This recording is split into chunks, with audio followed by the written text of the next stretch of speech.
So how many of you out there, if Hands Off Venezuela Portland, if we're able to put together the type of team that can take advantage of this golden opportunity like Arun is talking about, how many of you out there want to see that succeed? How many of you out there want to be a part of that? How many of you out there believe that maybe Portland can be a leader in doing this? Yeah, give it up. Yeah. This is an urgent time. As we all know, it's unlikely that Trump or really any of these politicians, Ron Wyden, who we did go there, we did confront Ron Wyden, he just walked off the stage. When we asked him who he stands with, the UN or Trump, he just walked off the stage. So if it's unlikely that we can turn this situation around, but we at Hands Off Venezuela Portland want you to know that, like, and you and your organizations, all the people you know, and all of that, like, we are willing to take risks here, to try new things, and do exactly what Arun's talking about. And with that, I'm going to hand it off to Dr. Alma Trinidad.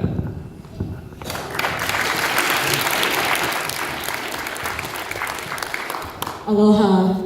Thank you so much for having me here. I want to thank Mike for inviting me. I'm not Venezuelan, but I'm here to stand in solidarity with you all, to draw awareness of some of the parallel human conditions that imperialism, capitalism, colonialism, and just the entire dehumanization of all of our people in something similar to this.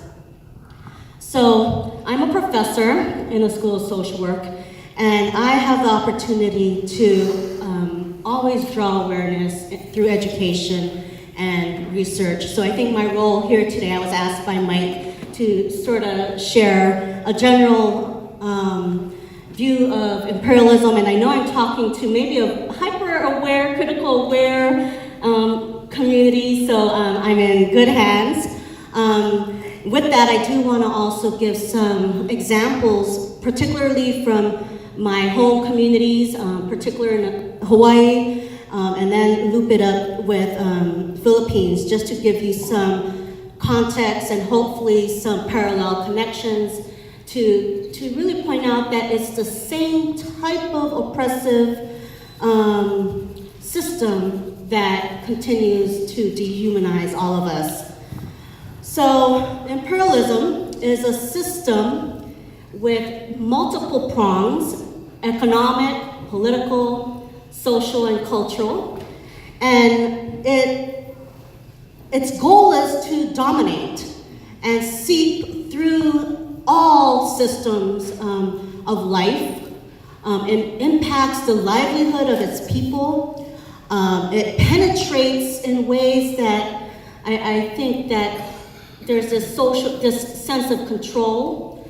And we know through history, we've seen it, particularly the United States imperialism has really made an impact in many of our communities. And I'm going to particularly give an example with Hawaii in hopes to make that connection.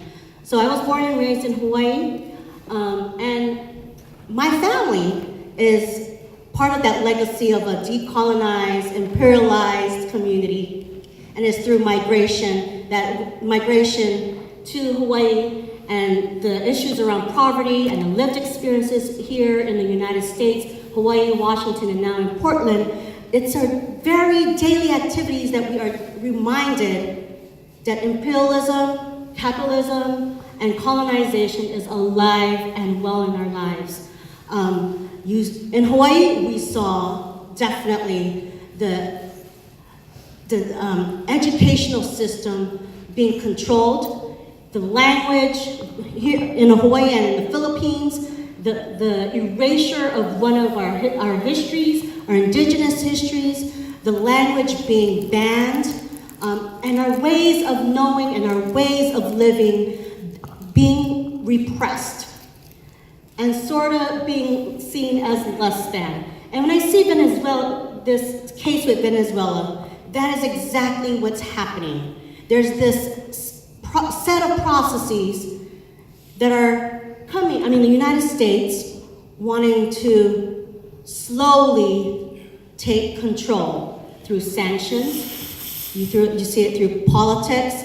You see it through even the idea of freedom, the idea of democracy, and how we want to participate. United States being a capital society wanting to control and be part of one taking its resources. Being at the table to say A, B, C, but yet seeing who has control over that. Infiltrating, saying, our culture is better than yours. Your way of life is better than yours. So there's this sense of superiority that is happening. And it's slowly chipping away. And you know, my biggest fear, if I had to give examples with Hawaii and the Philippines, fast forward 50, 60 years forward, the war today is definitely the migration and immigration and refugee crisis that we face today. The human conditions of poverty, the human conditions of multiple disparities in every socioeconomic indicators, from education to malnutrition to hunger, famine. It's a direct result of power and control. I'll leave this short, and I guess, you know, there's also an opportunity to dialogue on how this looks like right now. And I'm really happy to see children and families here, because it's conversations that I hope that we can have with our kids and our family members around that impact, because many of us, brown people, yellow people, are living that in the moment and dealing with many of the historical contemporary trauma that we face.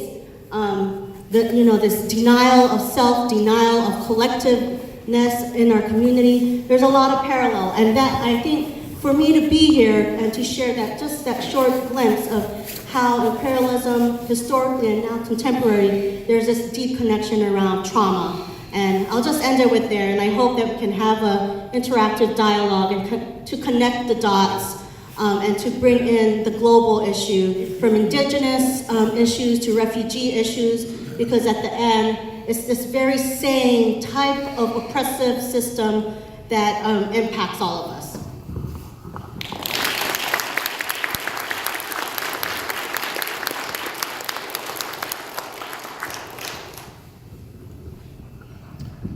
Hello, everyone. Hello. My name is Francisco Aguirre, and I'm very proud to see all of you standing up and all together saying, "Hands up, Venezuela." I'm a Salvadorian, but I'm here to tell you something that you won't find it at the schools. They won't teach you that. They won't tell you about that. They not even want you to talk about.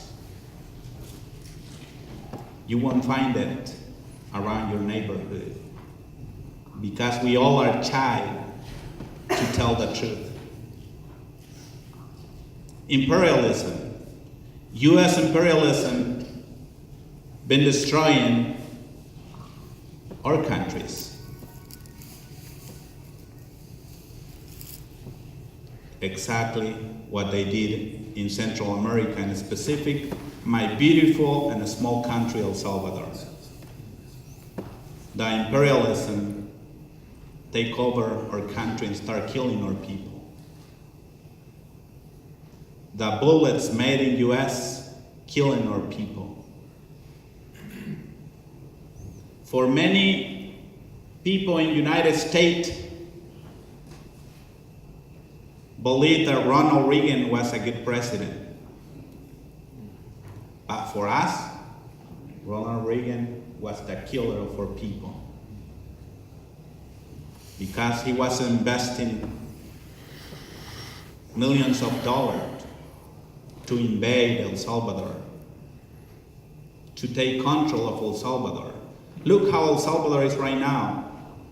We have dollars. We don't have our national money anymore. We have dollars. Our family was getting killed by the US military.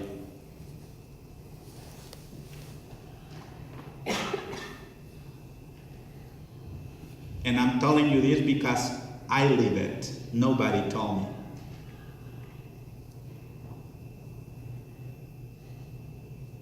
United States imperialism is forcing our kids to go through the same inhumane system. US imperialism in El Salvador, like they're trying to do it in Venezuela, still killing our people. After many years, I born in the middle of a conflict, and I did not choose to be in that position. But also my son Moses, who was killed in El Salvador 2 years ago, he didn't choose to live in a world where US have to dictate how we have to live. And I want to say, for those Spanish speakers, and a really clear message, que cada país tiene una soberanía que hay que respetar. Y Venezuela tiene su propia soberanía. Y Estados Unidos no tiene ningún derecho de violentar la soberanía venezolana. Si bien en Venezuela pueden haber situaciones difíciles, dejemos que el pueblo venezolano resuelva su situación y Estados Unidos debe de abandonar el sabotaje.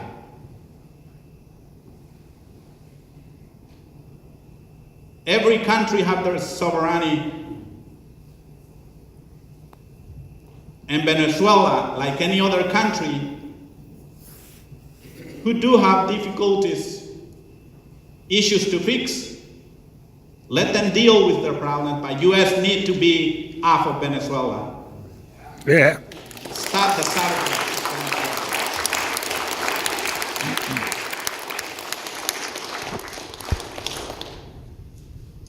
You know the question, how many of us are socialists?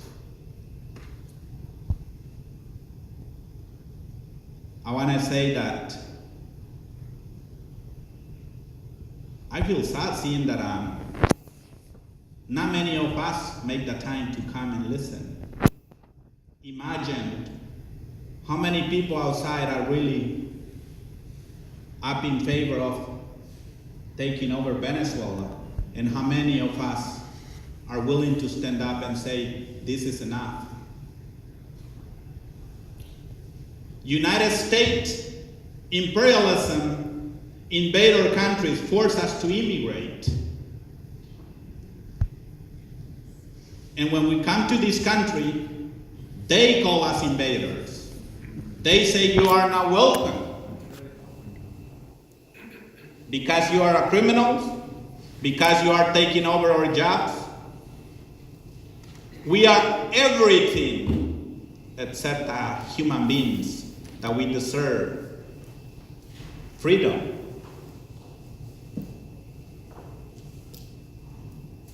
I wish I can be in my country.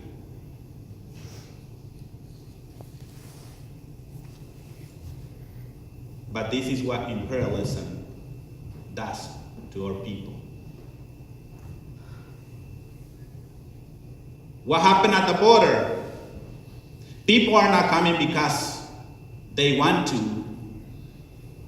They have to. They don't have any other option. And that's exactly what will start happening in Venezuela. United States sticking his nose in Venezuela, pretending to be another helpful hand for the Venezuelans, but he actually have to take all the wealthy, all the gold, oil. That's all what they up to. But altogether, we must say, this is enough. Let's get in touch with legislators or governors or president. Ask them to stand up and say, hands off of Venezuela.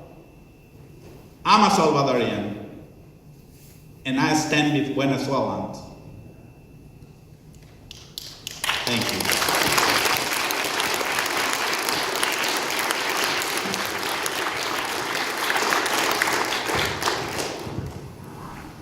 Hard to follow up, everybody, but how's everybody doing tonight? Better. I know Emery was telling us that it's kind of somber, but no, we can't be somber. Not today. Not today. The Venezuelan people are rising up today against U.S. imperialism, and we have to stand and show our support against U.S. imperialism here today in the U.S. Is that right, people? Is that right? The people of the global south do not need our somberness, they need our anger. They need our fuel, they need our agitation, and they need us to be inspired to continue to fight. Because we know here in the US that we have an important role to play. How many of y'all know y'all have an important role to play against US imperialism? Raise your hands. Good, I'm glad most of y'all do. So we imagine this is just a room of about, 50 or so people. We know that there's 100,000 more people out here in Portland that probably need to be in this room and understand that they have an important role to play against U.S. imperialism and fighting and supporting the revolutionary and national liberation struggles of countries across the world. I'm Kenneth, I'm with Kabataan Alliance. As Emery said, we're an alliance of 34 youth and student organizations across the U.S., many of them being college organizations. So Portland State University is an organization under us. Also got Stanford, got Yale. Yeah, even those Ivy League towers are down with this too. So let's remember that there's many people who can join the struggle and support liberation struggles across the world. I'm also, as mentioned, Filipino, and I'm kind of also going to help tie and connect what are the different struggles of the Filipino people and how does this relate to U.S. imperialism across the world and in relation to Venezuela. So just give you a brief background on the Philippines. It is a country of 110 million people. 100 million are in the country. 10 or 11 million are outside the country. Similarly, 6,000 leave every day because of a labor export policy that has pushed Filipinos to migrate everywhere around the world. 4 million are here in this country today. And the reason why, it's not because they want to leave, as our comrade said, it's because they're forced to leave. There's no jobs in the country because of U.S. imperialism has not allowed the Philippines, has imposed different laws to enact which enable the country to not industrialize. And the Philippines was one of the first countries to fight for a national revolutionary struggle back in 1898 or 1896. And it was the first, but we also have to humbly take that in being we have yet to achieve our national liberation. And we look to the Bolivian revolution as an inspiration for people who have fought and won their revolution. And so from the many people in the Philippines, this movement that the Kabataan Alliance support, it has a name. It's just not called the movement like how we loosely say the movement here in the U.S. The movement has a name in the Philippines, and Kabataan Alliance supports that movement, and it's called the National Democratic Movement of the Philippines. And the National Democratic Movement of the Philippines understands that there's a socialist perspective at the end of it, that they're hoping to create a socialist country in the Philippines with national industrialization as its focus. But we know that there's the challenge of creating a new country, and we look at what the U.S. has done to Venezuela and is looking to do to Venezuela as they try to create this humanitarian aid idea, when in fact that Maduro, as we know, went on BBC and was able to let the people know, they got 10 billion of our assets in the UK right now. You're not letting it out. If you really wanted to help solve this humanitarian crisis, this so-called humanitarian crisis, which a lot of us understand is an economic crisis, they'd allow those $10 billion to go, and that 10 billion could help support a lot of the Venezuelan people. But we know that a lot of the U.S. propaganda is really trying to tell us are trying to give us lies that are also comrade and let us know about what are the good works of the Bolivian Revolution and how much it supported the poor, the peasantry, the working class who've really been able to benefit from the socialist programs that have come about from the Bolivian Revolution. And so, you know, we understand that us as Kabataan Alliance, that youth have an important role to play. A revolution, a movement cannot continue without the youth. Youth have continued to be the lifeblood of any movement. And so for us as Kabataan Alliance, we understand that we aren't just here, while we're primarily fighting a lot on the Philippine end, we're also standing in solidarity with our Venezuelan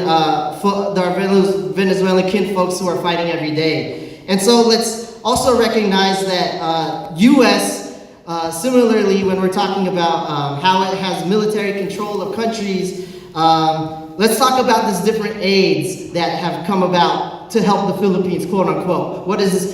Because that's how they try to spin it. So through the U.S., Philippines has 18 IMF programs worth $2.8 billion, 100 plus World Bank programs, $5.8 billion, and from our tax money itself, 185 million has gone to the ongoing killings of the drug war. And we know that humanitarian aid always comes with a price that allows U.S. imperialism to take up lands, take up ownership of lands, take up resources to extract and sell to the people that they bought those resources for a higher price. We know this. And so really, we should ask ourselves, if this is how it is, and we know that a lot of this money is going to funding the killing of people, funding the destabilization of governments that are pro-people, do the people of the United States want to support this every day? Because we know right now you're getting emails, you're getting mail from the US saying, pay your taxes. Is this where you want your taxes to go? No. Wow, I don't know. Y'all seem kind of about it. Is this where you want your taxes to go? No. That's right. And so we know that as we know that this is where U.S. tax dollars are going, we know it is, as people who live here in the U.S., it is a matter of duty. It is a matter of duty to fight and defend the Global South. It is a matter of duty to fight and defend. And so for us in Kabataan Alliance, we also cordially and happily invite every single one of you to U.S. NATO summits that are happening from March 30th to April 4th to really show up, because we know that U.S. imperialism is just while the main enemy that we're confronting today, we know NATO as itself is a whole imperialist structure in itself. And so we know that we need to fight against all imperialism, including U.S. imperialism. So inviting you to do that, but at the same time here at home, as you leave today, we hope this is just a spark, and I know a lot of you are here, but I hope it's more of a spark, because we sometimes need more sparks to get out and organize more people, and we hope that we know that what's happening in the Philippines and Venezuela is not new. This happened in Vietnam, this happened in South Korea, this is happening in Syria, this is happening all over the world. And so we know that the US was very big and had an important role to play in an anti-war movement, a resistance against war, a resistance against encroachment on the Global South. And so we're also calling on each and every one of you to join and resist US-led war and militarism across the world, and really join this movement of resist US-led war and militarism. So I just want to end with that and really ask everyone here to really think about that duty that each and every one of us has here in this country to fight against U.S. imperialism and the important roles that we play. Thank you. Yeah.